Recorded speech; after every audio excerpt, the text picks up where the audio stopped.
We might be live right now. I'm gonna go with this here. Hey there, party people. I love how I get like notifications in the middle of my live here.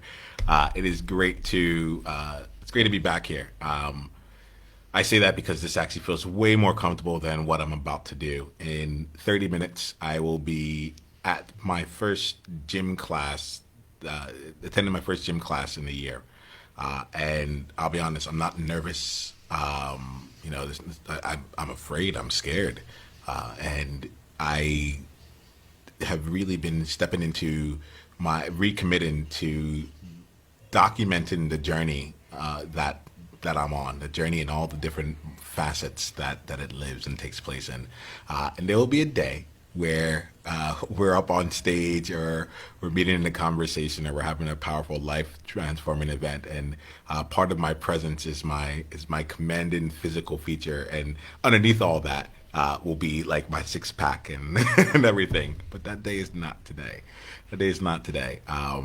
Today is the day where I move forward a bit more in my journey uh, to bring back in a physical element of of growth. I actually realized here I've been realizing as I've been having conversations. I've only really talked to three people outside of my wife Nicole about my weight and about like anything related to health and physical stuff. And what I'm starting to see is there it's a very triggering area for me. It's a very triggering area. I feel good, then,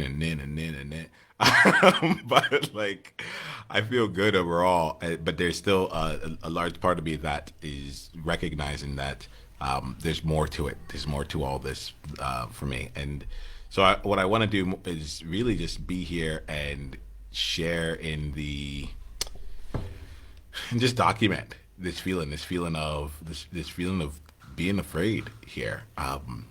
And what's coming on for me as I'm talking is this feeling of exponential growth versus exponential decay. I was actually talking to someone about this stuff earlier today, and look, notice even my language. This stuff. I don't even have the language to articulate and to specifically call out what I'm talking about. I was talking to someone about the way that I view my weight and going to the gym and the insecurities and anxieties and such that I have around it earlier today. There, it's been said, it's been named. And I realized as it was going on how much of this here.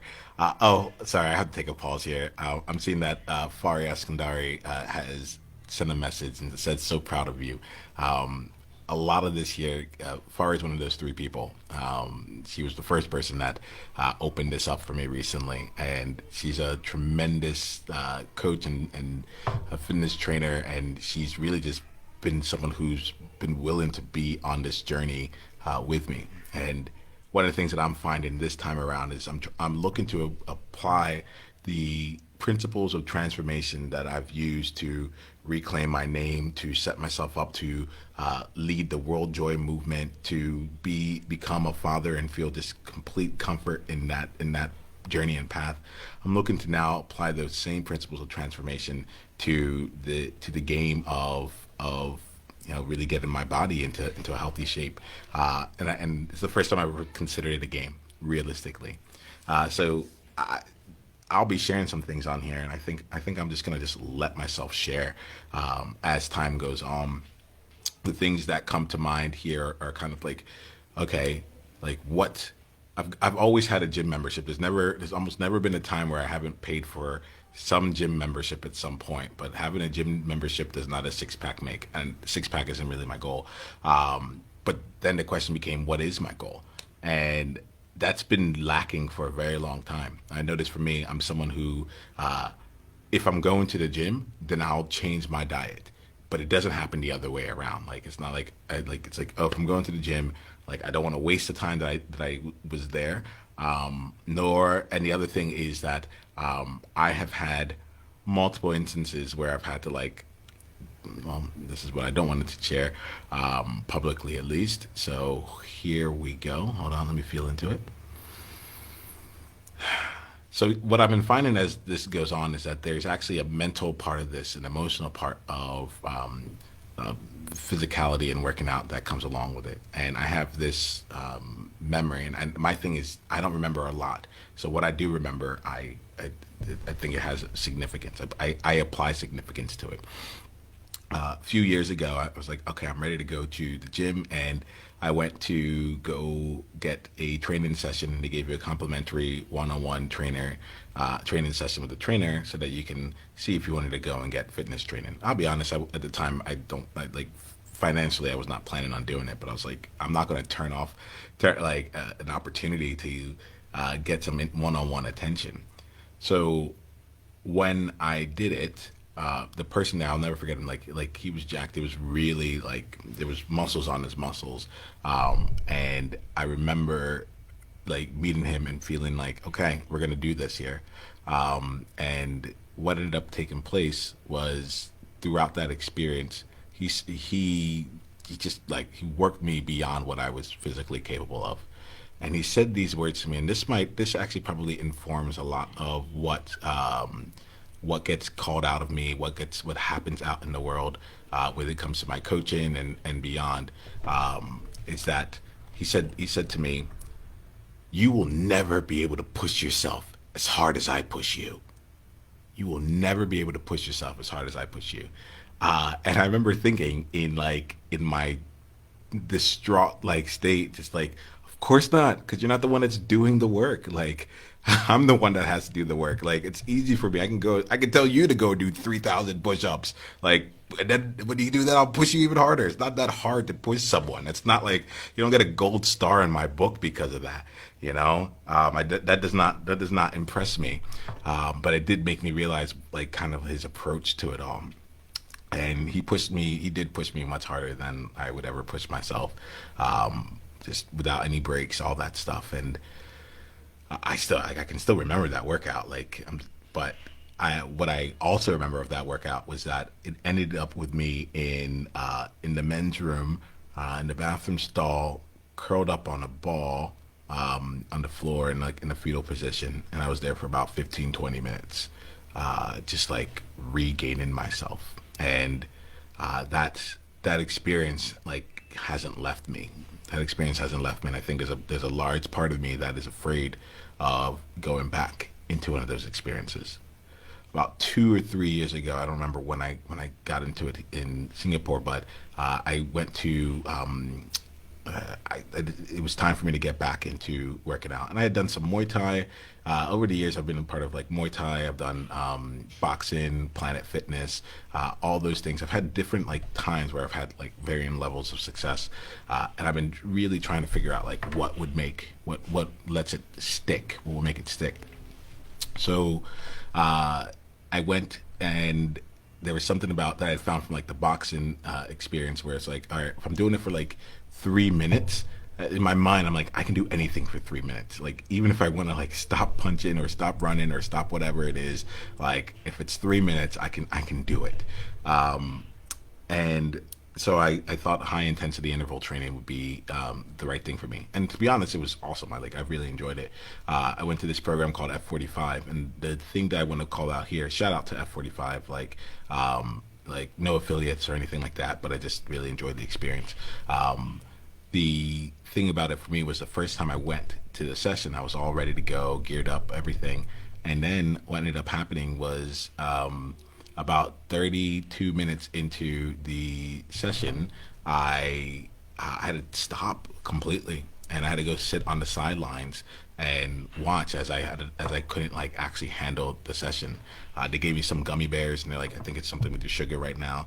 And after a while, I was able to like get my breath back. But I'm like, oh my gosh, I remember being at like step one with that, and like literally having to like remove myself, not being able to do the exercise. So there's a part of me that's like, do I want to go back into that? And I realized like I'm still holding that right now when it comes to various things with physicality and going back into the gym. So I say all that because I may never ever say that again. here. I feel pretty exposed, so I'm feeling that feels like the right place for me to be. I'm usually pretty transparent and open, and what's vulnerable for me is not. There's just a lot of room now. Um, but right now I'm thinking about this, and I'm gonna end this conversation here so I can get there with some ample time to feel comfortable and get into the space. But I'm thinking about the concept of exponential growth and exponential decay, with the idea being that uh, I'm good in understanding the compounding effects in a positive way around of growth. Right, I spend time as an actuary. I can see exponential changes taking place. But what I'm also starting to realize, and this happened, I started to realize it over the course of last year. There's also exponential decay, and that decay, it's like really small, almost like infinitesimally small, like changes that you almost don't notice, and then eventually they start to compound, and they start compounding against you in a very negative way. So now it's been over 365 days since I last stepped into a gym. I'm not worried about it from like a COVID perspective here. Like Singapore is good on that. Like I'm just like, oh, I'm starting from zero. I feel like I'm really starting from zero, and I'm coming into this. And